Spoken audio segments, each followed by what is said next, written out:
Hello and welcome to Talking with the Experts. My name is Rose Davidson from rosedavidson.com, and Talking with the Experts is about all things business by business owners for business owners, and you can find it on all popular podcasting streams and on YouTube. And today my guest is Alicia Butler Pierre. And Alicia, 15 years ago, founded Equilibria. It's a boutique operations management firm specialising in increasing bandwidth for fast-growing small businesses. This is done via business infrastructure, and she believes that she is one of the few people in the world who specialise in it. She's even leveraged her background in chemical engineering to develop the Castanea framework for business infrastructure and invent software by the same name. Oh my God, that's quite an achievement. She hosts a weekly business infrastructure. She is also the host of weekly business infrastructure curing back office blues podcast, which currently reaches listeners in 38 countries. That's amazing as well. And she's authored a 2 times Amazon bestseller book, Behind the Facade: How to Structure Company Operations for Sustainable Success. It's the world's first published book to focus exclusively on business infrastructure for small business. Combined with her online content, which has generated over 750,000 views, that is absolutely amazing. Alicia's mantra is simple and applies to everything that she does. It's leave it better than you found it. Welcome, Alicia. Thank you, Rose. Thank you for that very lovely introduction. Oh, I'm glad you enjoyed it. I wrote it myself. So tell me a little bit more about Equilibria. Well, Equilibria, as you mentioned earlier, is a boutique operations management firm, and we specialize in helping fast-growing small businesses scale with less pain. And the way we do that is through what we call business infrastructure. That's like a really short and sweet. Okay. Yeah, can you I didn't want to just kind of keep going on. What you mean by business infrastructure? We all know what infrastructure is, but yeah. Right. Well, actually, that's a really great point, Rose, to start with. So when most people hear the word infrastructure, they either think transportation or they think in terms of technology, information technology, IT. But we're talking about business infrastructure. And so what business infrastructure does is it's nothing more than a system for how you link your people, your processes, and your tools so that they work cohesively to sustainably scale your business. So just like transportation infrastructure kind of connects different modes of transportation, whether you're talking about airplanes, ships, cars, these different modes of transportation and how they can all link together so that people can flow about as seamlessly as possible. The same is true with business infrastructure. You want to take those core elements of any business, regardless of size or industry, and make sure that they are connected in such a way that information and work can flow as seamlessly as possible. So how can they do that? I mean, what is a simple, is it like a flow chart sort of? Well, flowcharts are definitely a part of it. So that's a great call out. So that's a great question, actually. How do you start to do something like this? How do you build this business infrastructure? And that's where our framework comes into play. So after working, Rose, for about, I would say, the first 2 to 3 years in business, I worked with several different entrepreneurs, small business owners, and I started to notice patterns across the work that we were doing together. So it didn't matter the size of the actual size of their company. It didn't matter what industry they were in. They were always struggling with roughly the same things in what I call their back office. And I developed a framework that addresses 7 key components of these back office operations. So starting off with trying to just figure out what the heck needs to be done at this company. So coming up with a very robust list of all of the tasks and activities that you have to perform in your company, no matter how complex or how mundane. So it always starts with that piece right there, Rose, is literally asking the question, what work needs to be done? And once you go through that very rigorous brainstorming exercise, you can then start to figure out how to categorize or group those different activities into departments. And once you know that information, believe it or not, that serves as a foundation for creating your company's organizational chart, your paper records, your physical records management system, your electronic or digital records management system, the way that you actually physically lay out and organize your workspace, as well as the processes. So that's where your flow charts come into play. So once you know what activities need to be performed, how those activities are actually grouped into departments, you're then in a much better position to then be able to identify the processes within each of those departments. And that's where your flow charts come into play. So that's a framework for how you can start to build your company's business infrastructure. Absolutely. So what actually are the 7 steps other than the first 2 that you've just mentioned? Sure. So the first one is what I call that business parts analysis. So that's, again, where you're going through the rigorous brainstorming exercise. The next one we have is creating your company's organizational chart. So often when we, especially for really small and micro-sized businesses, we might think that that's not a useful exercise, but it absolutely is. Because you know how we talk about the importance of doing vision boards and how when you do your vision board, it's a way of attracting into your life the things that you want to attract. You can also look at your organizational chart the same way. So even if you are a solopreneur, or if it's just you and maybe one other person on your team, it's not going to always be that way unless you want it to be that way. So think of your organizational chart really as a vision board for how you want to see your company, what you want your company to look like, let's say a year from now, 3 years from now. The next 2 areas, Rose, actually focus on your records, your company's records, whether you keep things physically, actual paper, as well as electronically, especially with what the world went through last year with coronavirus. So many of us were forced into digitization, digital transformation. And so we're keeping and storing even more information electronically. How do you keep that organized? So those are the next 2 areas. Then we have the actual layout of your workspace. That's a 5th area that we can take a look at. Even if you're just in one office, you can actually dedicate different sections of your office to certain quote unquote departments. You may say, okay, over in this corner of my office, this is where I keep everything that has to do with sales and marketing. And over in this corner is where I keep everything that has to do with the day-to-day operations of my company. A 6th area, actually the last 2 areas I should point out, have to do with the processes piece. So first you want to look at what I call a service delivery blueprint. And Rose, that's nothing more than literally you outlining how to do what you do at your company, the core operations, the heart of your business. How do you perform those steps from beginning to end? So whether you are manufacturing or producing a physical object, or if you are providing a service, what are all of those steps? And it's important to get that out of your head and onto paper. Your paper or whatever, yeah. Exactly. So that you can start to train other people on how to do what you do. And then the very last piece, which again is also process related, is creating that operations manual. So again, getting all of the knowledge out of your head and into a digital format, paper format, whatever it looks like, so that you can start to train other people.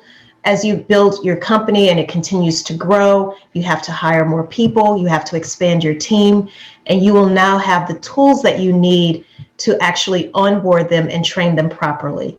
So those are the seven areas. That's really, and that's a I guess, the whole set of processes that every business should be doing. I know that that's something that I would do in my own business if I had more staff. I mean, at the moment, I don't write anything down because it's just me, although I should be doing it. Yes, you should be doing it, Rose, because I should here's what's be going doing to it. happen. When we start our businesses, we're just go, go, go, go, go. And we know how to do everything. But you can reach a point where even though it may still only be you may still forget a step or miss something. So even if you just have a little checklist for yourself, Rose, where you can, and something that you just physically keep on top of your desk, and just to remind yourself, whether you're preparing for an episode of your vodcast or you're working with one of your clients or your customers, what are some of the key things that you always want to make sure that you do? So that would be one quick way of starting to get information out of your head and onto paper so that you can actually start reminding yourself, okay, yes, I forgot that I needed to send. Part of what I do when I'm working with my clients or my customers is I always send them a thank you email. It could be something as simple as that, but you just want to make sure you don't forget to do it. Yep, absolutely. And you're quite right. I mean, it's just procrastination. I think we're all guilty of that in some way, shape, form, or fashion. I know. Yes. I definitely am. So let me ask you about your podcast, Business Infrastructure. What does that, and who do you have on? I am so fortunate, Rose, because like you, I interview guests on my show, and they're just so incredible. These are people literally around the world, and they come on and they share specifically how they have been able to either scale their businesses, or if they have a particular expertise in something, they come onto the show and they share exactly how they do something. But not only that, I ask that each guest actually shares at least 3 resources that they can share with the audience. Because what happens so often for us as small business owners, we don't always have access to the information, or we don't know where to go to find certain information to help us out with different growing pains that we may be experiencing. And it's very frustrating because, especially in my world with processes and operations, a lot of times, Rose, when you go and you look for information to help you in those areas, you're going to find one of 2 things. One, the information is usually reserved for very large companies. Mm-hmm. So it could be a book, it could be a summit of some sort, a conference, a workshop, and it is going to be tailored to those very large organizations. And then secondly, you might find that the information has to do with manufacturing companies. But what if you have you offer a professional service of some sort, and you don't necessarily produce a tangible physical good? Then how can you retrofit that information to your company? So that's why it's so important for my guests to come on and not just share how they've done something or how they've accomplished or achieved a particular thing, but to also share the books that they've read, the people that they consulted, the workshops or classes that they took, the professional organizations that they might be members of. And we just take all of that information and we compile it into the show notes for each episode. Wow, that's amazing. That's a really good tip, actually. I think it's a lot of fun. It's a lot of work, as you know. Yeah, I might steal that idea, actually. Never mind. You heard it here first, everyone. That's it. I'm going to steal it. So, and tell me about we haven't talked about your book. So tell me about your book, please. Sure. And why did it get to number 1 twice? That's amazing. Thank you. So it reached a bestseller status, as you've mentioned, twice on Amazon. And the way that I really believe, Rose, the reason why that happened is because it's targeted specifically to small businesses. there are not a lot of, again, there's not a lot of information out there when it comes to talking about processes and operations and business infrastructure specifically for smaller companies.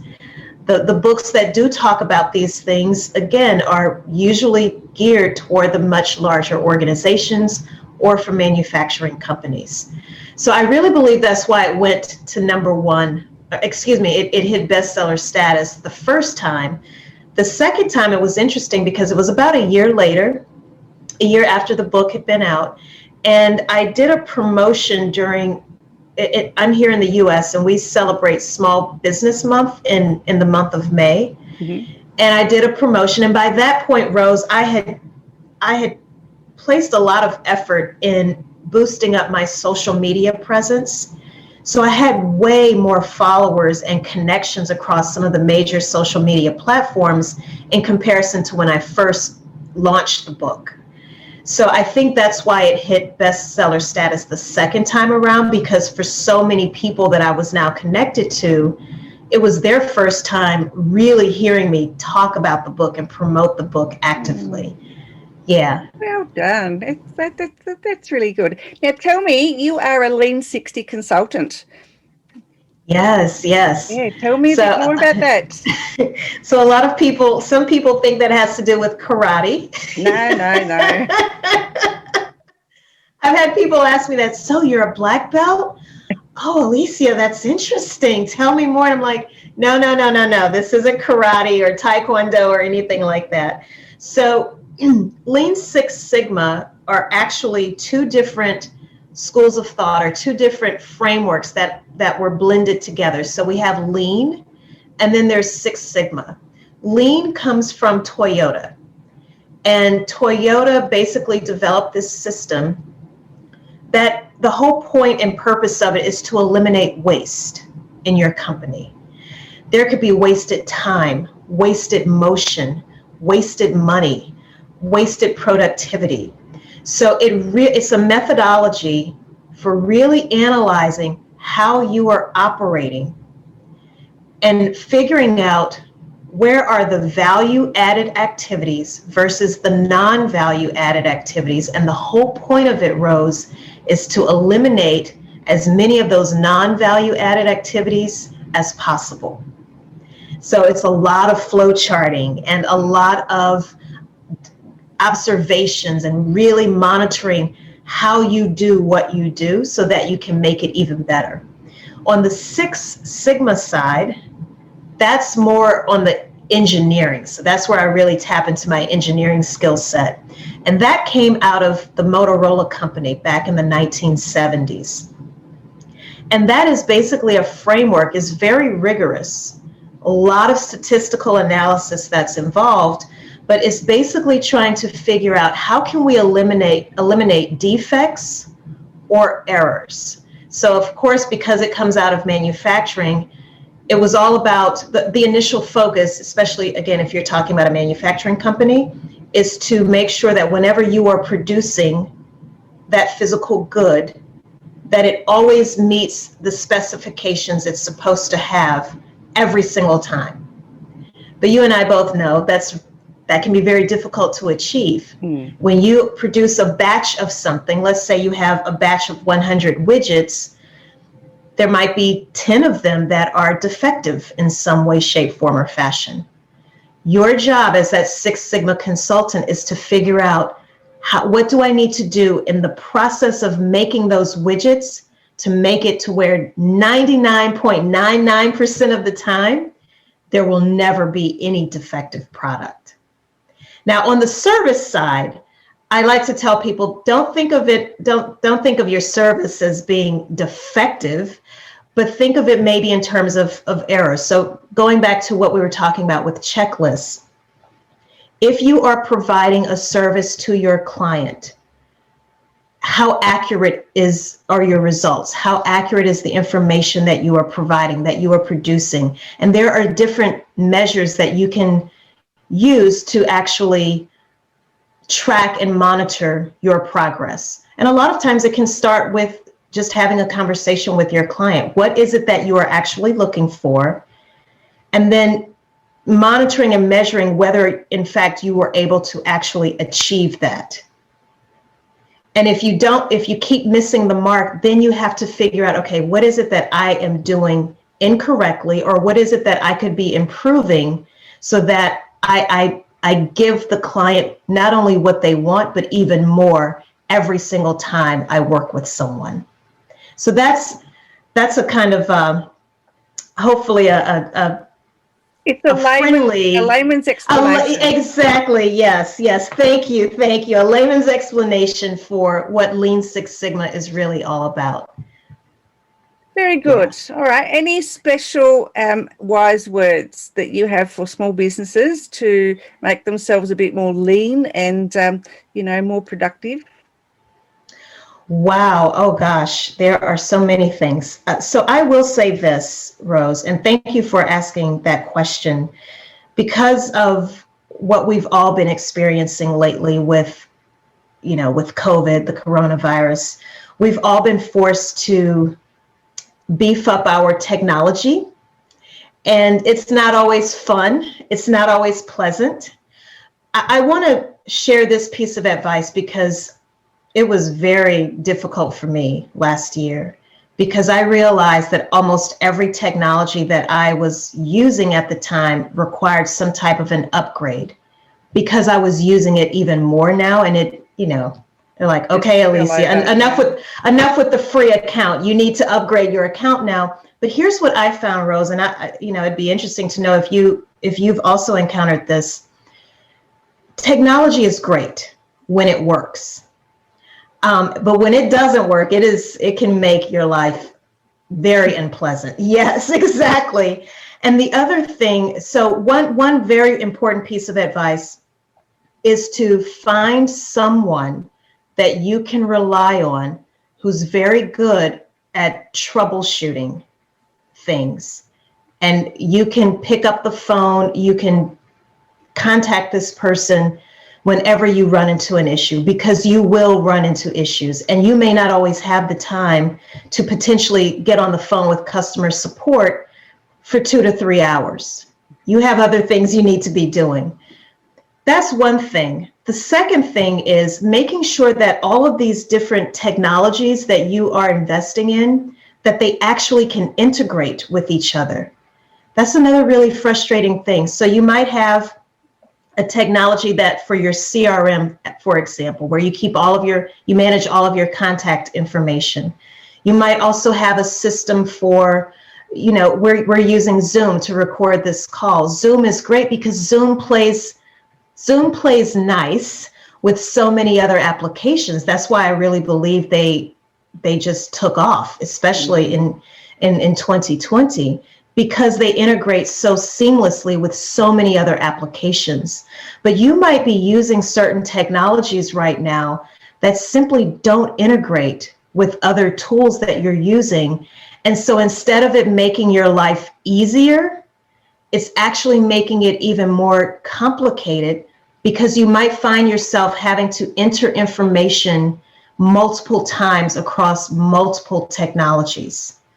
So keep in mind, it could mean that you have to switch from using one platform to another just so that you can have that integration capability. And again, it's not fun.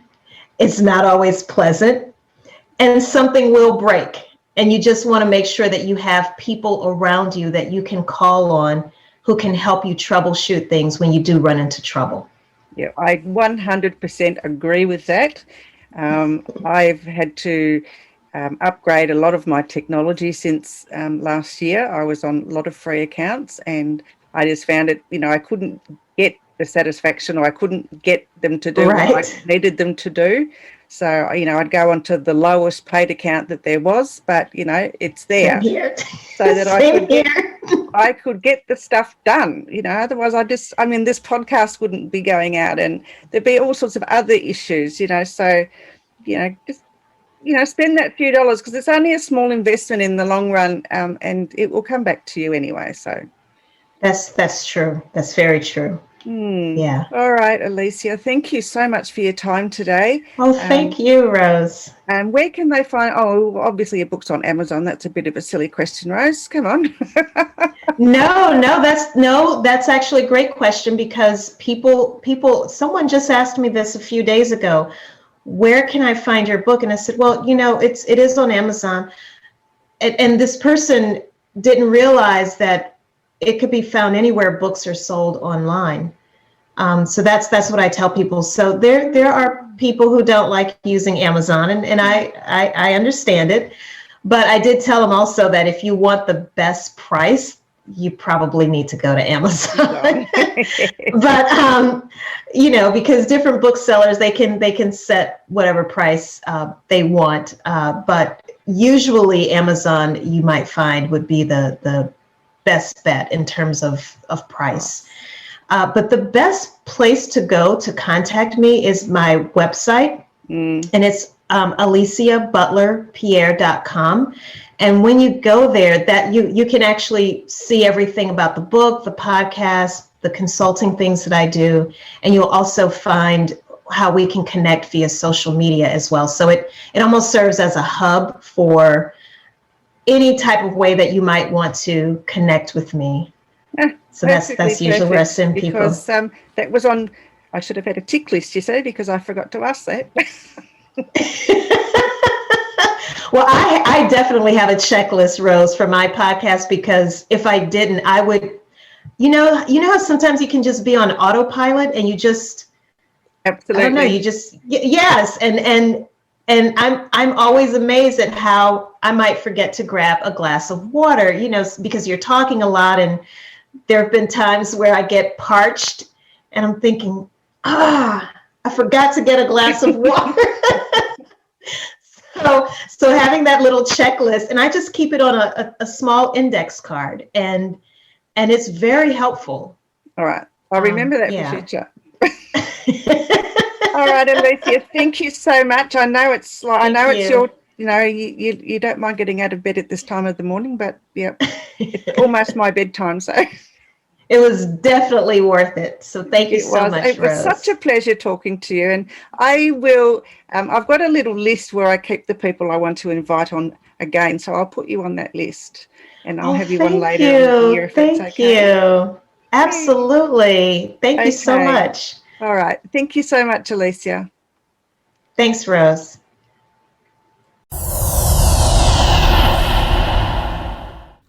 Talking with the experts.